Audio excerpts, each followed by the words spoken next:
اور کوے کو چھت کے اوپر گوشت دینا کیا قابل لائق ثواب ہے؟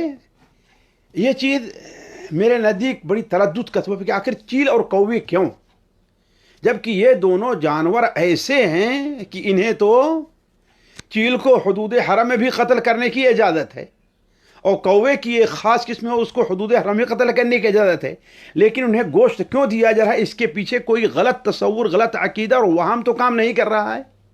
یا ہو سکتا ہے ہم میں سے کوئی ہو کہ ہم تو عادت کے طور پر دیتے ہیں، لیکن سوال یہ ہے کہ یہ فکرہ لیا کہاں سے گیا ہے؟ ہو سکتا ہے غیر قوم سے فکرہ لیا گیا ہو کہ ایسے جانوروں کو اگر تم یہ گوشت دو گے تو تمہارے اوپر سے کوئی مصیبت ہے، بلا ہے، پریشانی، یہ چیز ٹلے گی۔ تو علی کل حال یہ چیز میرے سمجھ سے باہر ہے، لیکن جہاں تک عام چڑیاں ہیں ان کے لیے کھانے کا، پانی کا انتظام کرنا یہ لائق ثواب ہے، لیکن چیل اور کووں کو گوشت کا بھی چھت کے اوپر، یہ چیز میرے سمجھ میں نہیں آ رہی ہے۔ ایسا لگ رہا ہے اس کے پیچھے کوئی غلط تصور، کوئی غلط عقیدہ کام کر رہا ہے، لہذا اس سے پرہیز کیا جائے۔